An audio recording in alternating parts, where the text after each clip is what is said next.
If you ask me, stocks are forecasting pretty decent Goldilocks growth next year, and bonds are forecasting an end to inflation. But Don Luskin, you don't agree with that last assertion I just slipped in, do you? No, I sure don't. Neither does Jeff Lacker. You heard the Richmond Fed chief's remarks today. He thinks inflation's too high, and the Fed's going to have to act to do something about it unless it comes down. And the burden of proof is on the doves. Inflation has been in an uptrend consistently for 3 years. You can cite some reasons why you argue it might go down, but until it does, it hasn't. We are in a bull market in inflation, and eventually we're going to have to deal with it. I'd like to switch gears and make one comment about your earlier remark about stripping housing out of the GDP numbers. I don't agree with Mr. Livornia's reaction to that. The important thing to realize here is that housing, so far, entirely is an encapsulated problem that has not been a contagion for the entire economy. And if we get a quarter, and I think we're in one right now, where housing simply gets less worse, and the rest of the economy stands still, we're in a 3% quarter right here, right now. Mark my words. You heard it here first. He just attacked you head on. And while you're responding to Mr. Luskin's attack, I want to put up a chart on the PCE, the consumer deflator, core inflation, which I dare say does not back up what Mr. Luskin just told us, because it just came down quite a bit from 2.7 to 2.2. Are you hyperventilating? Is that possible? I'm trying not to, Larry. I'm trying to control my breathing here. I've got a paper bag I'm breathing into. Look, all I can say is you look at the Cleveland Fed's median CPI, which is not a core measure. It doesn't throw out any data. It looks at the median price change rather than the average price change. So it automatically unweights all the funny stuff from month to month. Just as Bill Gates is a single individual, Warren Buffett is a single individual, it's unfair to say they influence average income. Well, one or two things moving in the CPI is unfair to say it influences the whole average. So they look at the median instead. That's running at 3.7% year over year. It is at cycle highs. And I'd like to know why no one on the show is talking about that. Those guys have to work hard to get that number up. But I want to go back to one of your favorite measures, which is gold, which has actually been falling again of late. Gold's $150 off the peak and hasn't moved in about 8 or 9 months. Now, that should tell you something, that the Fed is hauling in money growth and that the liquidity problem is gone, and that gold as a proxy for inflation is saying we are definitely at an inflection point. Don? Well, I love seeing gold at 615 instead of 725. That definitely takes the panic off it. But gold is up 25 or 30% in the trailing 12 months. That is not insignificant. We cannot ignore the fact that gold is 70% above its 10-year moving average. That means a lot of inflation is baked into the pipeline. Until we see gold back down into the 400s, we do not have an all-clear signal on inflation. Elizabeth because McDonald, nobody on this panel or at the Fed wants inflation to be 3.5% for the next 10 years. Elizabeth McDonald, you got to really help me here. I got an inflationist. Right. I got a soft lander. I got a deflationist. I got a guy who's pulling out Cleveland Fed median inflation reports. Well, who's right here, Elizabeth? You're a very sensible person, editor of Forbes magazine. Who's right here? Well, I'm always watching what Bernanke's saying, and he's saying, a slowing economy, that can mean that the Fed has finished tightening, right?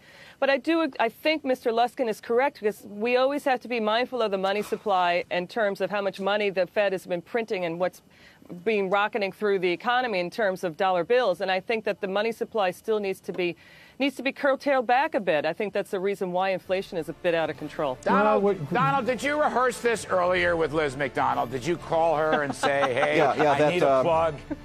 Lincoln Anderson. Still no growth in the base. Your 20 bucks is in the mail. Last year and a half, disposable income per capita has gone up faster than existing or new home prices. Yeah, so the housing PE has come back down pretty sharply. Real disposable income per capita is not growing at 10%. I'm sorry about that. Neither are housing prices. That's They've been right. flat They're now for negative. The last 12 months. Well, no, they're down. Yeah. Median existing home prices, biggest drop in the history of the series. They're down almost 4%. It's bad news, Look, but everybody, say what you will about housing. If this so-called bubble, so-called bursting, is supposed to be such a contagion that brings down the whole economy, why aren't we seeing even a whiff of it in jobs? Yeah. Right. Can I jump in here? Go ahead, Elizabeth. Yes, Sure, that's a great point. Mr. That is a Luskin great puts it on the point. table. Very important point. And Mr. Don Luskin, I believe the telephone companies still use a bit of copper, and I want to ask you, Don, since you follow the telecoms, you had an FCC decision today, and by the way, telecoms led the way today.